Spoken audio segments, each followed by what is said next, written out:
Welcome back to Poorly Educated Today in the News, where every morning the country wakes up, checks the headlines, and finds out somebody in power has once again treated the Constitution like a napkin at a barbecue joint.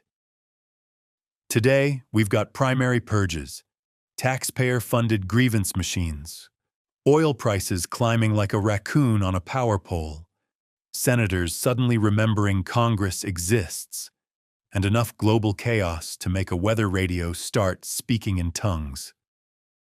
So buckle up, because this news cycle is not a highway. It is a gravel road, the tires are bald, and somebody put a brick on the gas pedal. Segment 1: Primaries, Purges, and Political Lawn Mowers. The primaries this week did not look like democracy having a healthy little jog around the block.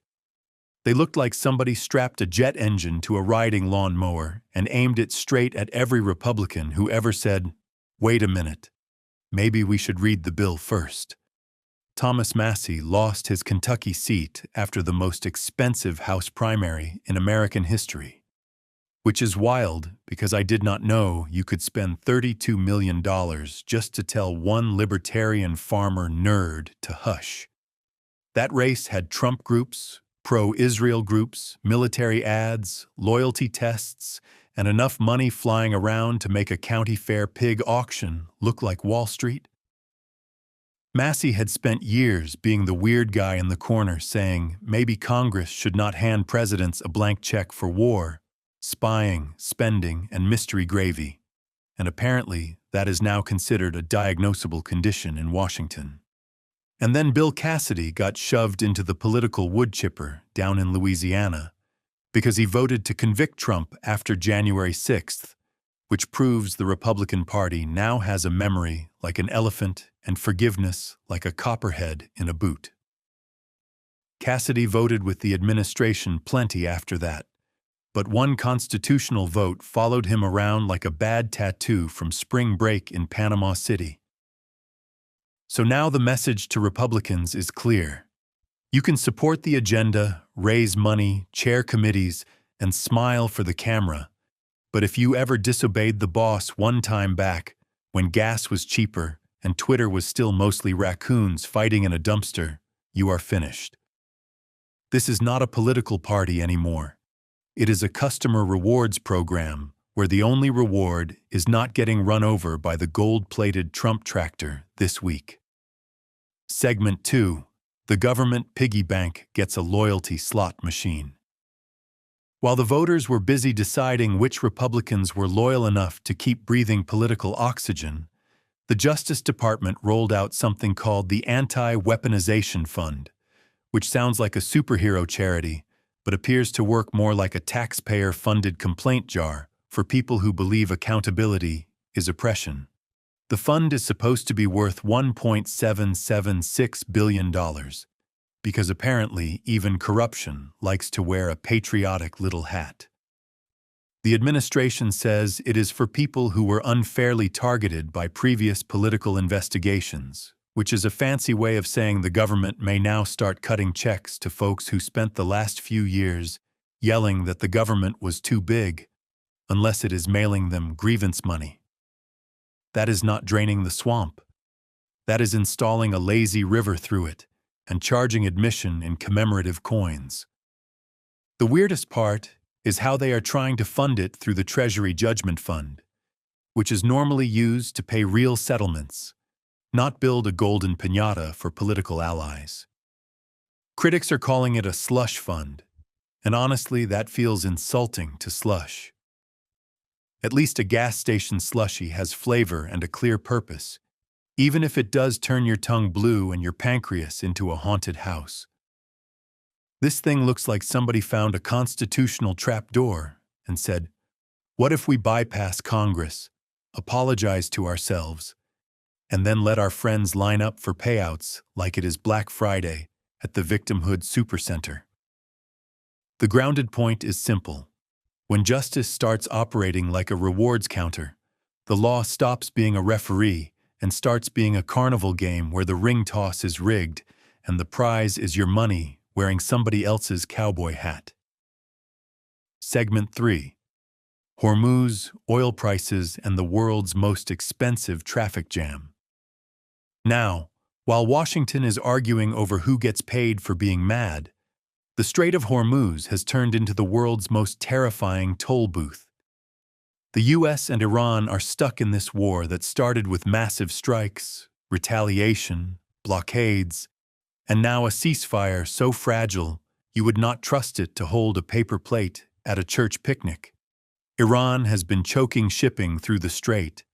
The US has been blockading Iranian ports, and the global energy market is sitting there, sweating like a possum in a pressure cooker. About a fifth of the world's seaborne oil and gas normally passes through that narrow strip of water. So when it gets jammed up, every gas pump in America starts looking at your wallet like it just heard dinner bells. Oil prices are still way up, markets are nervous, and regular people are already doing that sad little math where you decide whether to fill the tank or buy the brand name cereal. Financial experts call it backwardation when near-term oil prices are higher than future prices. But where I come from, we call that everybody panicking at the same time in fancier shoes. It means buyers want fuel now because they do not trust tomorrow to show up without wearing a helmet. The administration says it does not want a forever war, which is comforting in the same way your uncle says he is only borrowing your truck for one afternoon, and then you see it 3 towns over hauling a hot tub.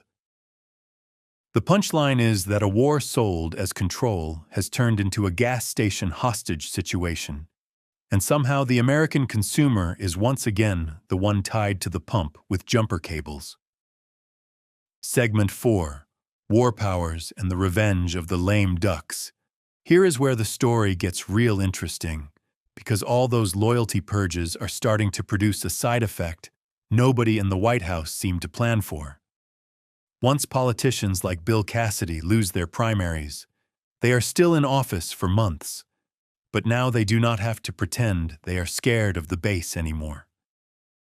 That is how you end up with Cassidy joining Susan Collins, Lisa Murkowski, and Rand Paul to help advance a war powers resolution, trying to force the president to get congressional approval for the Iran conflict. It passed a procedural hurdle 50-47, which in Senate language is basically a bar fight conducted in loafers. Suddenly, the same machine that punished dissent has created a few free-range senators, with nothing left to lose but their parking spots. That is the political equivalent of firing your guard dog and then realizing he still knows where you keep the bacon. Cassidy said the administration had not provided enough clarity about the war, which is a polite Senate way of saying, y'all launched a geopolitical chainsaw and forgot to include the instruction manual.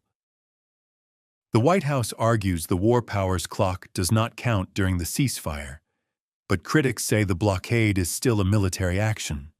And I am inclined to agree that if Navy ships are out there stopping commerce, that is not exactly a couple's retreat. The grounded truth is, Congress has spent decades handing presidents the keys to war and then acting shocked when the engine starts smoking. Now the Iran conflict is unpopular.